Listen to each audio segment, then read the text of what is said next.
Mahabharatam serial പറയുമ്പോൾ കുറെ പേര് പറയും അയ്യേ സീരിയലോ എന്ന്. ഇവൻ രാജമൗലി മഹാഭാരതം സിനിമയാക്കുകയാണെങ്കിൽ കൂടി ഈ സീരിയലിന്റെ മുകളിൽ പോകാനുള്ള ചാൻസസ് വളരെ കുറവാണ്. അത്രയും കിടിലൻ കാസ്റ്റിങ്ങും കോസ്റ്റ്യൂമും VFXും BGM വർക്കുള്ള സിനിമയാണ്. ഓരോ ക്യാരക്ടേഴ്സിനും അവർ കൊടുത്ത് BGM ആണ്, കിടിലൻ BGM ആണ്. നിങ്ങൾ കണ്ടിട്ടില്ല വെച്ചാൽ എന്തായാലും കാണണം. Disney+ ഹോട്ട്സ്റ്റാറിൽ ഈ സീരിയൽ അവൈലബിൾ ആണ്. ഇനി കർണനെ പറ്റിയിട്ട് കൂടുതലാണ് നിങ്ങൾക്ക് അറിയണമെന്ന് വെച്ചാൽ സോണി ലിവില് സൂര്യപുത്ര കർണ പറഞ്ഞിട്ട് സീരിയൽ ഉണ്ട്. കർണനെ നമുക്ക് ഇൻ ഡീപ്പായിട്ട് അതിൽ നിന്ന് മനസ്സിലാക്കാം. മഹാഭാരതവും അശ്വത്ഥാമാവും കൽക്കി സിനിമ ഇറങ്ങിയ സമയത്ത് ഏറ്റവും കൂടുതൽ ഡിസ്കസ് ചെയ്തൊരു ടോപ്പിക്കാണ് മഹാഭാരതം. സോ കൽക്കി സിനിമയിൽ നമ്മുടെ അശ്വത്ഥാമാവിന് ഒരു സൂപ്പർ ഹീറോ പരിവേഷമാണ് കൊടുക്കുന്നത്, അഥവാ സൂപ്പർ ഹീറോ ആയിട്ടാണ് പ്രസന്റ് ചെയ്യുന്നത്. ശരിക്കും ഇത്രയും നല്ലൊരു ആളാണോ അശ്വത്ഥാമാവ്? മഹാഭാരതം വായിച്ചവർക്ക് എന്തായാലും അറിയും. ദ്രോണരുടെ മകനാണ്, ഗുരു ദ്രോണരുടെ മകനാണ് അശ്വത്ഥാമാവ്. അശ്വത്തിന്റെ ശക്തിയുള്ളവൻ അഥവാ കുതിരയുടെ ശക്തിയുള്ളവൻ. സോ ഗുരു ദ്രോണര് ഗുരുകുലത്തിലായിരിക്കുന്ന സമയത്ത് ഒരു സുഹൃത്ത് ഉണ്ടായിരുന്നു, ദ്രുപദ മഹാരാജൻ അഥവാ നമ്മുടെ പാഞ്ചാലിയുടെ അച്ഛൻ. സോ ഗുരുകുലം കഴിഞ്ഞ സമയത്ത് ആൾക്ക് ദാരിദ്ര്യവും പട്ടിണിയായിരുന്നു. സ്വന്തം മകനായ അശ്വത്ഥാമന് പാല് പോലും കൊടുക്കാനുള്ള ഗതി ഉണ്ടായിരുന്നില്ല, അഥവാ നമ്മൾ അരിമാവ് അരച്ചിട്ടാണ് അന്ന് കൊടുത്തിട്ടുണ്ടായിരുന്നത്. അപ്പൊ സഹായം തേടി ദ്രുപദന്റെ അടുത്ത് പോയിട്ട് കുറച്ച് പശുക്കളെയും കുറച്ച് അരിയും തരണം പറയുന്നത്. പകരം അയാള് അപമാനിച്ചു വിടാണ് നമ്മുടെ ദ്രോണരെ. അപ്പൊ ദ്രോണർ അന്ന് ഒരു പ്രതിജ്ഞ എടുത്തതാണ്, ഞാൻ എന്റെ ഒരു ശിഷ്യനെ കൊണ്ടുവരും, അവൻ നിന്റെ ദ്രുപദ മഹാരാജൻ പിടിച്ചടക്കും, എന്നിട്ട് ഞാൻ എന്റെ മകനെ ഇവിടുത്തെ രാജാവാക്കി മാറ്റും പറഞ്ഞിട്ട് ആള് ഹസ്തിനപുരത്തിലോട്ട് പോവാണ്. അപ്പൊ ഹസ്തിനപുരത്തിലാണ് നമ്മുടെ ഭീഷ്മരൊക്കെ ഉള്ളത്. ഭീഷ്മര്, ദ്രോണര്, അതുപോലെ കർണൻ, ഇവരൊക്കെ പരശുരാമന്റെ ശിഷ്യന്മാരാണ്. അപ്പൊ മനസ്സിലാക്കുക അവരുടെ ശക്തി എത്രത്തോളം ഉണ്ടെന്ന്. അവിടെ വെച്ച് നമ്മുടെ ഭീഷ്മര് ദ്രോണരെ നമ്മുടെ പാണ്ഡവരുടെയും കൗരവരുടെയും ഈ ഗുരുവായിട്ട് നിയമിക്കുകയാണ്. അപ്പൊ ഗുരുകുല വിദ്യാഭ്യാസത്തിനിടയിൽ കുറെ കാര്യം നടക്കുന്നുണ്ട്. നമ്മുടെ ഭീമനെ കൊല്ലാൻ നോക്കുന്നുണ്ട്, അങ്ങനെ കുറെ കാര്യങ്ങൾ നടക്കുന്നുണ്ട്. അപ്പൊ അതൊരു വീഡിയോ ആയിട്ട് വേണമെങ്കിൽ പിന്നെ ചെയ്യാം. പിന്നീട് ഗുരുകുലം കഴിഞ്ഞിട്ട് ഹസ്തിനപുരത്തിലോട്ട് തിരിച്ചു വന്ന കൗരവരോടും പാണ്ഡവരോടും ഗുരുദക്ഷിണായിട്ട് നമ്മുടെ ദ്രോണര് ചോദിക്കുന്നത് ഇത്ര മാത്രമാണ്, നിങ്ങൾ ദ്രുപദ മഹാരാജും പിടിച്ചടക്കണം. സോ കൗരവര് പറയുണ്ടായി ഞങ്ങൾ വേറെ സെപ്പറേറ്റ് ആയിട്ട് പോവാ, പാണ്ഡവര് വേറെ പോയി യുദ്ധം ചെയ്യട്ടെ, ആരാ ജയിക്കാൻ നോക്കാന്ന്. പക്ഷെ അശ്വത്ഥാമാവ് ഈ യുദ്ധത്തിൽ പങ്കെടുക്കില്ല എന്ന് ദ്രോണര് പറയുന്നുണ്ട്. സോ അന്ന് ഈ അമ്പും വില്ലും ഉപയോഗിച്ച് യുദ്ധം ചെയ്യുന്നവരെ ധനുർധാരികൾ എന്നാണ് പറയുക. സോ കർണനായിരുന്നു ആകെ കൗരവരുടെ ഭാഗത്തുണ്ടായിരുന്ന ധനുർധാരി. പക്ഷെ കർണൻ ഈ യുദ്ധത്തിൽ പങ്കെടുക്കാൻ പാടില്ല എന്ന് ദ്രോണർ പറയുന്നുണ്ട്. കാരണം കർണൻ എന്റെ ശിഷ്യനല്ല, കർണൻ ജയിച്ചാലും തോറ്റാലും എനിക്കാണ് നാണക്കേട് എന്ന് നമ്മുടെ ദ്രോണർ പറഞ്ഞു. ഈ ദ്രുപദൻ ഒരു ചക്രവ്യൂഹം ഉണ്ടാക്കും, അത് നമ്മുടെ ദുര്യോധനെ ഭേദിക്കാൻ പറ്റില്ല. കാരണം ഇവര് ഗത കൊണ്ട് യുദ്ധം ചെയ്യുന്ന ആൾക്കാരാണ്, ഇവർക്ക് ഭേദിക്കാൻ പറ്റിയില്ല, അങ്ങനെ അവര് തോറ്റു. ആ സമയത്താണ് നമ്മുടെ അർജുനൻ വന്നിട്ട് ദ്രുപദനെ പരാജയപ്പെടുത്തുന്നതും അശ്വത്ഥാമാവ് അവിടുത്തെ രാജാവാണെന്നും. അപ്പൊ തന്റെ കൂട്ടുകാരോട് കുറച്ച് സ്നേഹമുള്ളതുകൊണ്ട് അവിടെ തന്നെ പാഞ്ചാല ദേശം പറഞ്ഞൊരു സ്ഥലമുണ്ട്, അവിടെ നീ രാജാവായിക്കൊന്ന് ദ്രുപദന്റെ അടുത്ത് പറയണം. അപ്പൊ ഇതിന് പ്രതികാരം ചെയ്യാൻ വേണ്ടി തനിക്കൊരു മകൻ വേണം പറഞ്ഞിട്ട് യാഗം ചെയ്തിട്ട് ഉണ്ടാവുന്ന കുട്ടിയാണ് പാഞ്ചാലി. ഒരു പെൺകുട്ടിയാണ് ഉണ്ടാവുന്നത്. പിന്നീട് ഒരു മകൻ ഉണ്ടാവുന്നത് ദൃഷ്ടദ്യുമ്നൻ എന്നാണ് പേര്. സോ ഇതിന്റെ ഇടയിൽ കുറെ കാര്യങ്ങൾ പിന്നെ നടക്കുന്നുണ്ട്. പാഞ്ചാലി സ്വയംവരം, അങ്ങനെ കുറെ കാര്യങ്ങൾ നടക്കുന്നുണ്ട്. നമ്മൾ മഹാഭാരത യുദ്ധത്തിനെ പറ്റിയിട്ട് പറയാം, അവിടെയാണ് ഇനി അശ്വത്ഥാമാവ് വരുന്നത്. സോ മഹാഭാരത യുദ്ധ സമയത്ത് നമ്മുടെ കൗരവരുടെ സർവ്വ സൈന്യാധിപൻ പറഞ്ഞത് ഭീഷ്മരായിരുന്നു. സോ ഭീഷ്മര്, ദ്രോണര്, കർണൻ, ദുര്യോധനൻ, അതേപോലെ തന്നെ അശ്വത്ഥാമ, അങ്ങനെ വലിയൊരു സൈന്യം തന്നെ കൗരവരുടെ ഒപ്പം ഉണ്ടായിരുന്നു.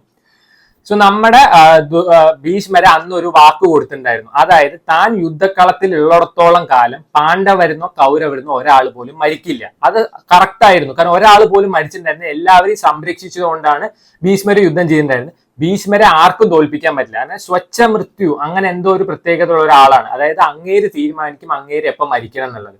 മൂപ്പര് ശരശയ്യയിലോട്ട് പോയ സമയത്തായിരുന്നു നമ്മുടെ ദ്രോണര് സർവ്വസൈന്യാധിപനായിട്ട് വന്നത്. ഭീഷ്മരുള്ള സമയത്ത് കർണന് യുദ്ധം ചെയ്യാൻ സമ്മതിച്ചിട്ടുണ്ടായിരുന്നില്ല. കാരണം ഭീഷ്മർക്കറിയാം കർണൻ കുന്തി പുത്രനാണ്, അതായത് പാണ്ഡവരിൽ ഒരാളാണ് എന്ന് അറിയായിരുന്നു. സോ ഇവർ പരസ്പരം യുദ്ധം ചെയ്യേണ്ട പറഞ്ഞിട്ട് കർണനെ മാറ്റി നിർത്തിയിട്ടുണ്ടായിരുന്നു. ദ്രോണര് സർവ്വസൈന്യാധിപനായ സമയം തൊട്ടിട്ടാണ് കർണൻ യുദ്ധം ചെയ്യാൻ വന്നിട്ടുണ്ടായിരുന്നു.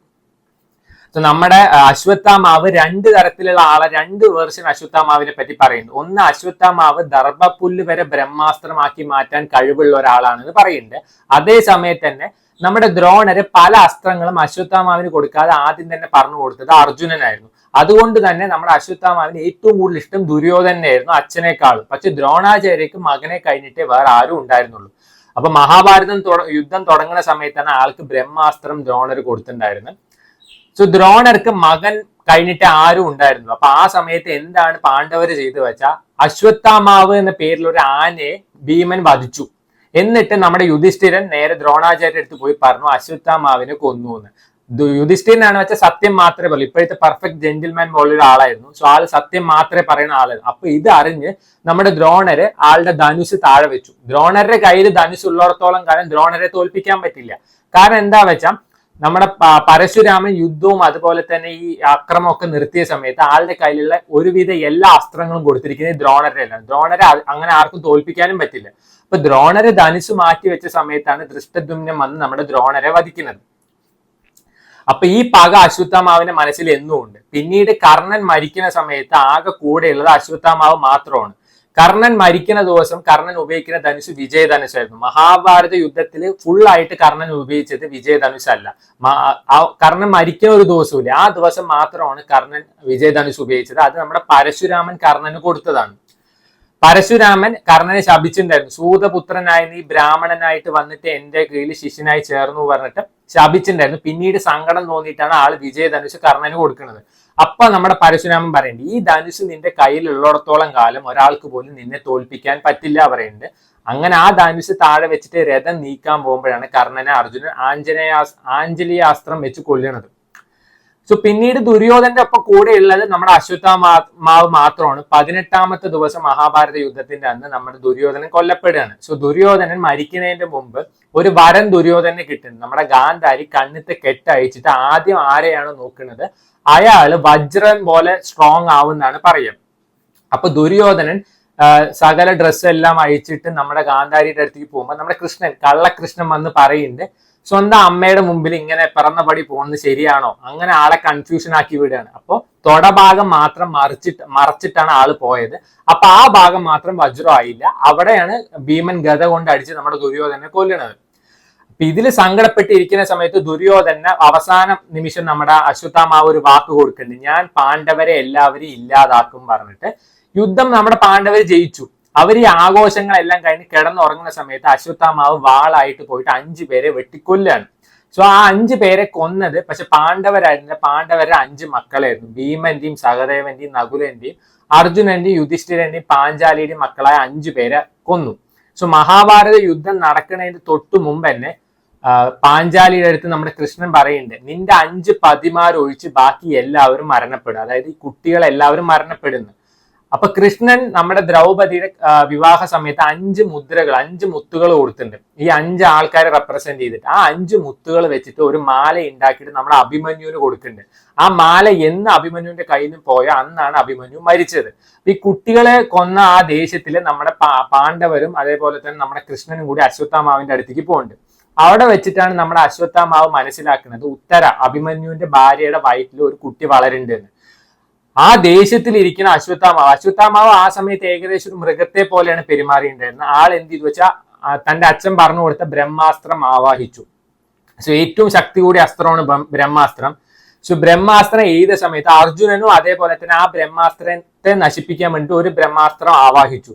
അപ്പൊ നമ്മുടെ കൃഷ്ണൻ അർജുനന്റെ അടുത്ത് പറഞ്ഞിട്ടുണ്ടായിരുന്നു, നീ ചെയ്യുന്ന തെറ്റാണ്, 2 ബ്രഹ്മാസ്ത്രങ്ങൾ കൂട്ടിമുട്ടിയ ലോകം അവസാനിക്കും, ഇനിയുള്ള ആൾക്കാർക്ക് ഫുൾ അസുഖങ്ങളും നരകം മാത്രമായിരിക്കും അവർ അനുഭവിക്കേണ്ടത് പറയുമ്പോൾ അർജുനൻ ഈ ബ്രഹ്മാസ്ത്രം തിരിച്ച് ആവാഹിക്കുകയാണ്.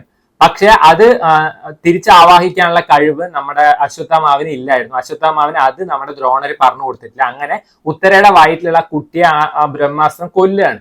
പിന്നീട് കൃഷ്ണനാണ് ആ കുട്ടിക്ക് ജീവൻ കൊടുക്കുന്നത്.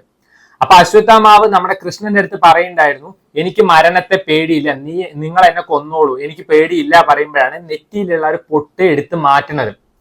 എന്നിട്ട് പറയുന്നുണ്ട്, നീ ഒരിക്കലും മരിക്കില്ല, നീ ചിരഞ്ജീവിയായിട്ടിരിക്കും, മേത്ത് ഫുള്ള് വ്രണങ്ങളും പുഴുക്കളും ഉണ്ടായിട്ട് ഒരാൾ പോലും സഹായിക്കാനില്ലാതെ നീ എല്ലാ കാലവും ജീവിക്കും പറയുന്നുണ്ട്.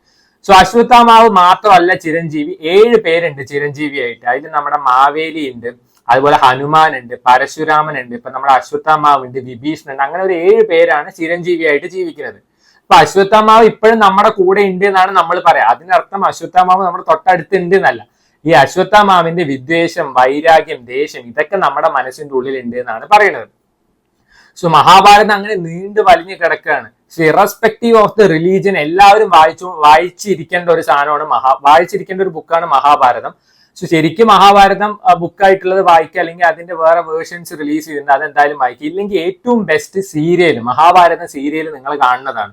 അപ്പൊ എല്ലാവരും പറയും സീരിയൽ അയ്യെന്ന് പറയരുത്. ഇവൻ രാജമൗലി മഹാഭാരതം ഉണ്ടാക്കുകയാണെങ്കിൽ കൂടി അതിന്റെ മുകളിൽ വരാൻ പോസിബിൾ അല്ല. കാരണം അത്രയും ഒരു കിടിലൻ സീരിയലാണ് മഹാഭാരത്. ഒരു ബെഞ്ച് മാർക്ക് എന്നൊക്കെ വേണമെങ്കിൽ നമുക്ക് പറയാം. കാസ്റ്റിംഗ് ആയാലും കോസ്റ്റ്യൂം ആയാലും VFX ആയാലും BGM, ഓരോ ക്യാരക്ടേഴ്സിനും അടിപൊളി അടിപൊളി BGM ആണ് കൊടുത്തിരിക്കുന്നത്. ഇത്രയും കിടിലൻ സീരിയൽ ഇന്നേ വരെ ഇറങ്ങിയിട്ടില്ല എന്ന് വേണമെങ്കിൽ പറയാം. സോ എന്തായാലും കണ്ടു നോക്കുക, അപ്പൊ നിങ്ങൾക്ക് കൂടുതൽ ഇതിനെ പറ്റി മനസ്സിലാവും. സോ ഈ മഹാഭാരതം സീരിയലിലായാലും ഈ സീരിയലിൽ കാണിക്കുന്നത് കൂടുതൽ മഹാഭാരതത്തിൽ നമ്മുടെ അർജുനനും കൃഷ്ണനും ദുര്യോധനെ പറ്റിയിട്ടാണ് പറയുന്നത്. ഇപ്പൊ നിങ്ങൾക്ക് കർണനെ പറ്റിയിട്ടൊക്കെ കൂടുതൽ മനസ്സിലാക്കണം വെച്ചാൽ സൂര്യപുത്ര കർണ പറഞ്ഞിട്ടൊരു സീരിയൽ ഉണ്ട്. അത് സോണി ലിവിൽ അവൈലബിൾ ആണ്. മഹാഭാരതം സീരിയൽ Disney+ ഹോട്ട്സ്റ്റാറിലും അവൈലബിൾ ആണ്. അതിലാണ് വെച്ച കാസ്റ്റിംഗ് ഇത്ര നല്ലതല്ല, പക്ഷെ കർണൻ അടിപൊളി പെർഫോമൻസ് ആണ്. അതിലാണ് വെച്ച പല അസ്ത്രങ്ങളെ പറ്റി പറയുന്നത്. കർണന്റെയിലുള്ള പല അസ്ത്രങ്ങള്, കർണന്റെ ഓരോരോ ധനുസുകള്, കർണനെ കുറച്ചും കൂടി ഡീപ്പായിട്ട് നമുക്ക് മനസ്സിലാക്കും. കർണന്റെ മക്കളെ പറ്റി പറയുന്നുണ്ട്, കർണൻ അനുഭവിച്ച ഓരോ കഷ്ടതകളെ പറ്റി പറയുന്നുണ്ട്. സോ നിങ്ങൾ എന്തായാലും വായിച്ചിരിക്കേണ്ട അല്ലെങ്കിൽ കണ്ടിരിക്കേണ്ട ഒരു ബുക്കോ അല്ലെങ്കിൽ ഒരു സീരിയലോ ആണ് മഹാഭാരതം. സോ സമയം ഉണ്ടെങ്കിൽ എന്തായാലും കണ്ടു.